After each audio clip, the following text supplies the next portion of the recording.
Congress party तोड़फोड़ में विश्वास नहीं करती है। ये कहना है पूर्व मंत्री डॉक्टर गोविंद सिंह का। उन्होंने कहा कि दिग्विजय सिंह के पक्ष में मतदान किया।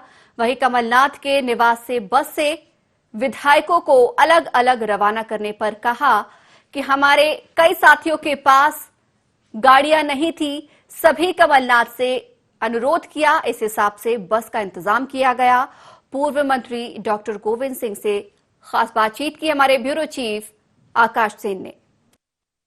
मध्य प्रदेश के पूर्व सामान्य प्रशासन मंत्री और कांग्रेस के वरिष्ठ एमएलए डॉक्टर गोविंद सिंह जी हमारे साथ हैं। सर, राज्यसभा चुनाव के लिए आपने भी वोट किया है। सुबह से मतदान प्रारंभ हुआ और राज्यसभा के लिए कांग्रेस पार्टी के दो उम्मीदवार हैं, माननीय दिग्विजय सिंह जी, माननीय फूल सिंह बरैया जी। तो प्रथम वरीयता का मत माननीय दिग्विजय सिंह को देने के लिए पार्टी ने मुझे अवगत किया था और मैं करीब 9:15 दिग्विजय सिंह के पक्ष में मतदान करके। ऐसा इस बार देखने में आया है क्योंकि पहले भी जो विधायकों को बस से लेकर गए थे, इस बार पूरी सियासत बस पर टिकी रही। एक बार फिर से आज कांग्रेस के एमएलए एक साथ इकट्ठा हुए पीसीसी चीफ कमलनाथ जी के यहाँ। उसके बाद बसों से दो अलग अलग हिस्सों में विधानसभा पहुंचे वोट करने।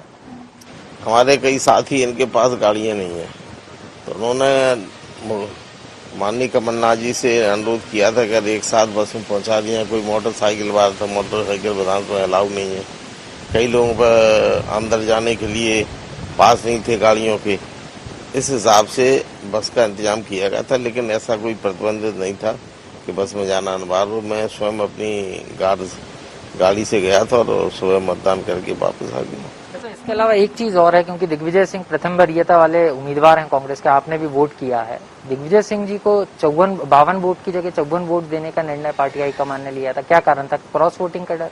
नहीं, क्रॉस वोटिंग कोई सवाल नहीं है। कभी कभी क्या होता है कि कई गलतफहमी से वोट एक इधर उधर हो जाता है, इसलिए कांग्रेस पार्टी का जो हाईकमान का निर्णय था वो सभी हम लोगों ने स्वेच्छा से स्वीकार भी किया है। इसमें कोई विवाद की स्थिति नहीं है। प्रथम वरीयता उनकी प्रथम वरीयता वाले को चुनाव के कारण उनको अधिक मत देने के लिए निर्देश हुए थे।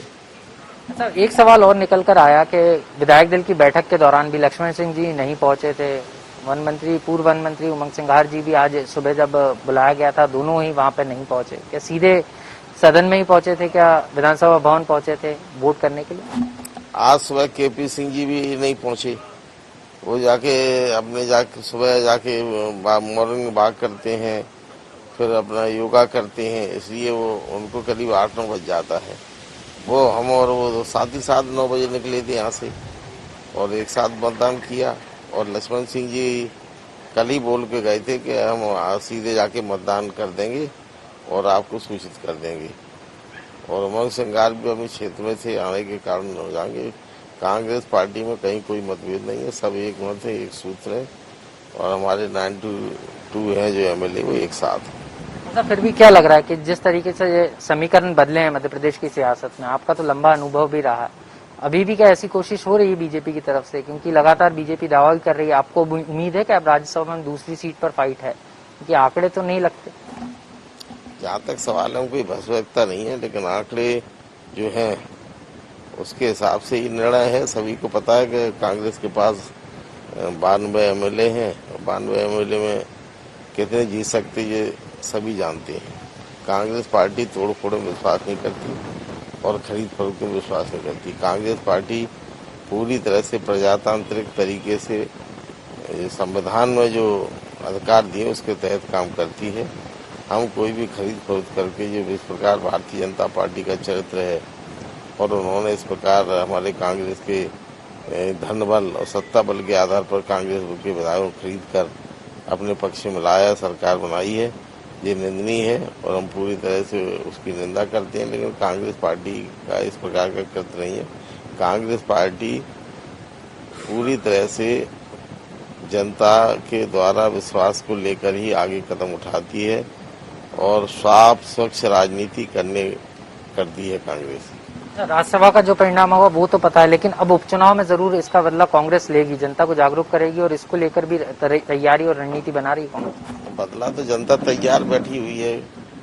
जिन लोग जनता ने, कार्यकर्ताओं ने, किसान मजदूरों ने पूरी ताकत के साथ खून पसीना लगा के 15 वर्ष भाजपा के कुशासन को समाप्त कर दिया था, कांग्रेस को अपनी सत्ता की बागडोर सौंपी थी, परंतु हमारे साथ ही कुछ विश्वासघाती लोग जिनका चरित्र विश्वास करना है, उन्होंने भारतीय जनता पार्टी से मिलके करोड़ों का सौदा करके पार्टी छोड़ दी है और सरकार गिराई है। उनको सब जनता तैयार बैठी है सबक सिखाएगी। तो ये थे हमारे साथ मध्य प्रदेश के पूर्व सामान्य प्रशासन मंत्री डॉक्टर गोविंद सिंह जी, जो साफ तौर पर कह रहे थे कि राज्यसभा का परिणाम जो होगा वो होगा, लेकिन उपचुनाव की तैयारी में जरूर कांग्रेस जुट गई है और उन्हें विश्वास भी है कि आने वाले समय में जो उपचुनाव होगा उसमें कांग्रेस पार्टी प्रचंड बहुमत से जीत हासिल करेगी। कैमरा पर्सन नारायण के साथ आकाश सैन, IND24 भोपाल।